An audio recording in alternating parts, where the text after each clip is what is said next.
মধ্যরাতে আমার শ্বশুর আমার দরজায় টোকা দিলেন এবং বললেন, বউ, আমি বারান্দায় মেঝেতে পড়ে গিয়েছিলাম এবং আমার পায়ে ব্যথা করছে। যদি তুমি একটু মালিশ করে দিতে তাহলে হয়তো আমার একটু আরাম হতো। তখন আমি আমার শ্বশুরকে বললাম, আপনার আঘাত লেগেছে, তাই এতটুকু তো আমাকে করতেই হবে কি। এরপর আমি আমার শ্বশুরকে আমার বিছানায় শুইয়ে দিলাম এবং তার পায়ের আঘাতে একটু তেল নিয়ে মালিশ করতে লাগলাম।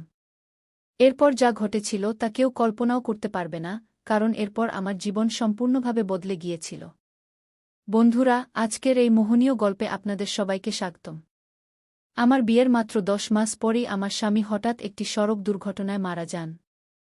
আমার ভাই অনেক কষ্টে এখানে সেখানে থেকে ঋণ নিয়ে কোনোমতে আমার বিয়ে করিয়েছিলেন, কিন্তু 10 মাসের মধ্যেই আমি আবার আমার মায়ের বাড়িতে ফিরে আসি। আমার মায়ের বাড়িতে আমার মা ছিলেন না, তাই আমি খুব ভয় পেতাম যে যদি আমার ভাবি কিছু বলে তাহলে আমি কার আঁচলে মুখ লুকাব। আমার মা বাবা ছিলেন না, তাই ভয় আরও বেশি ছিল। এরপর হঠাৎ একদিন আমার শ্বশুর আমাদের বাড়িতে আসেন এবং আমার ভাইকে বলেন যে তিনি আমাকে আবার তার বাড়িতে নিয়ে যেতে চান। আমার ভাবি সঙ্গে সঙ্গে হ্যাঁ বলে দিলেন, কিন্তু আমার ভাই বললেন, এখন আপনার ছেলে নেই, তাহলে আপনি আমার বোনকে কেন নিয়ে যেতে চান? এতে আমার ভাবি ভাইয়ের সঙ্গে তর্ক শুরু করে দিলেন এবং বললেন, এতে এত ভাবার কি আছে? তিনি বলছেন যে তিনি তাকে নিয়ে যেতে চান, তাহলে নিয়ে যেতে দিন। তিনি তাদের বাড়ির বউ, ছেলে মারা গেছে তাতে কি? সে তার শ্বশুর বাড়ি যেতে পারে গু। ভাবির এই ঝগড়ার পর ভাই কিছু না জিজ্ঞাসা করেই বললেন, যদি আমার বোন সেখানে খুশি থাকে তাহলে একজন ভাই হিসেবে আমি খুশি হব। আপনি তাকে নিয়ে যান। এরপর আমার শ্বশুর আমাকে বললেন, চলো, কাপড় নিয়ে আসো। আমি আমার ভাবির সব অত্যাচার সহ্য করে আমার শ্বশুরের বাড়ি যাওয়ার সিদ্ধান্ত নিলাম। সেখানে পৌঁছে আমি আমার রুমে কাপড় বদলাচ্ছিলাম, তখনই আমার শ্বশুর এসে বললেন, বউ, 1 কাপ চা বানিয়ে দাও। আমি দ্রুত রান্নাঘরে গিয়ে চা বানালাম। চা পান করার সময় তিনি বললেন, বউ, তুমি কি জানো এই বাড়িতে আমি একেবারে একা? আমার ছেলে ছিল একমাত্র সন্তান, আর তোমার স্বামীও চলে গেছেন। তাই আমি তোমাকে এখানে নিয়ে এসেছি, যাতে আমার মনে হয় আমি এখানে একা নই। গিয়ে আমি বললাম, পিতাজি, আপনি একেবারে চিন্তা করবেন না। আমি তো আপনার মেয়ের মতো, আর সবসময় আপনার সঙ্গে থাকব। এরপর আমার শ্বশুর বললেন, আমি জানি তুমি আমার সঙ্গে থাকবে, কারণ তোমার ভাবি তোমাকে মায়ের বাড়িতে কখনো শান্তিতে থাকতে দেবে না। এইভাবে কিছু দিন কেটে গেল। 4 মাস পর এক রাতে আমি আমার রুমে ঘুমাচ্ছিলাম, তখন মধ্যরাতে কেউ আমার দরজায় টোকা দিল। আমি বুঝে গেলাম যে এটি আমার শ্বশুরই হবেন, কারণ এই বাড়িতে আমার এবং পিতাজি ছাড়া আর কেউ নেই, আর মধ্যরাতে কে দরজায় টোকা দেবে? আমি ভাবলাম যে হয়তো শ্বশুরজির কিছু দরকার আছে, তাই দরজা খুলে দিলাম।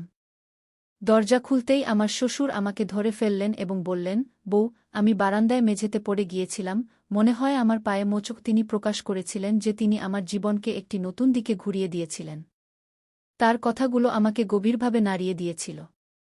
যখনই আমি ঘুমাতে যেতাম তার কথা আমাকে ভাবতে বাধ্য করত।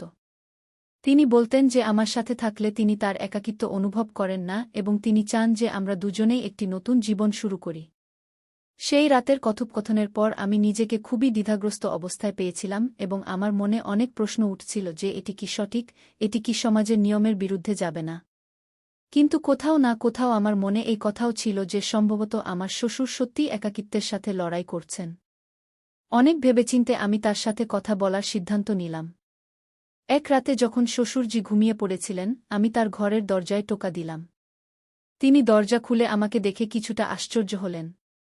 আমি ভিতরে গিয়ে বললাম, শ্বশুরজি, আমি আপনার সাথে কিছু গুরুত্বপূর্ণ কথা বলতে চাই। তিনি আমাকে বসতে ইঙ্গিত করলেন এবং গম্ভীরভাবে বললেন, কি হয়েছে বউ, তুমি এত রাতে কেন এসেছ? আমি কিছুটা সাহস জোগাড় করে বললাম, শ্বশুরজি, আমি আপনার প্রস্তাব সম্পর্কে অনেক ভেবেছি। আমি বুঝতে পারছি যে আপনি একাকিত্বের সাথে লড়াই করছেন এবং একজন সঙ্গীর প্রয়োজন অনুভব করছেন। কিন্তু এই সম্পর্কটিকে সমাজের মানুষ মেনে নেবে না। সেই রাতের পর আমি আমার হৃদয়ের অশান্তি শান্ত করার চেষ্টা করেছি। আমি বুঝতে পেরেছিলাম যে শ্বশুরজির ইচ্ছা যদিও তার একাকিত্ব থেকে মুক্তি পাওয়ার ছিল, কিন্তু এই পথে হাঁটা আমাদের উভয়ের জন্যই ভুল হবে। আমাকে আমার জীবনের দিক নির্ধারণ করতে হবে এবং আমি স্থির করলাম যে এখন আমি আমার জীবনের হাল নিজেই ধরব। পরের সকালে আমি আমার ভাইকে ফোন করলাম এবং তার সাথে দেখা করার ইচ্ছা প্রকাশ করলাম। আমি জানতাম যে আমাকে আমার অবস্থা সম্পর্কে তার সাথে কথা বলতে হবে, তা যতই কঠিন হোক না কেন। ভাই আমাকে দেখা করতে বললেন এবং আমি তার সাথে দেখা করার জন্য প্রস্তুত হলাম। যখন আমি মায়ের বাড়িতে পৌঁছালাম, ভাই আমার মুখের উৎকণ্ঠা বুঝতে পারলেন। আমি তাকে সবকিছু বললাম, শ্বশুরজির কথা, তার অনুভূতি এবং আমার মনের বোঝা। ভাইজি আমার কথা মনোযোগ দিয়ে শুনলেন এবং একটি গভীর শ্বাস নিয়ে বললেন, বোন, এটি একটি কঠিন সময়, কিন্তু আমি সবসময় তোমার সাথে আছি। তুমি সঠিক সিদ্ধান্ত নিয়েছ। তুমি তোমার মর্যাদা বজায় রেখেছ এবং তোমার আত্মসম্মানকে আঘাত করতে দাওনি। এখন তোমাকে কি করতে হবে তা তোমার উপর নির্ভর করে। কি তার কথা শুনে আমার মন হালকা হল। আমি ভাইয়াকে বললাম, আমি এখন আমার জীবনকে নতুন করে শুরু করতে চাই।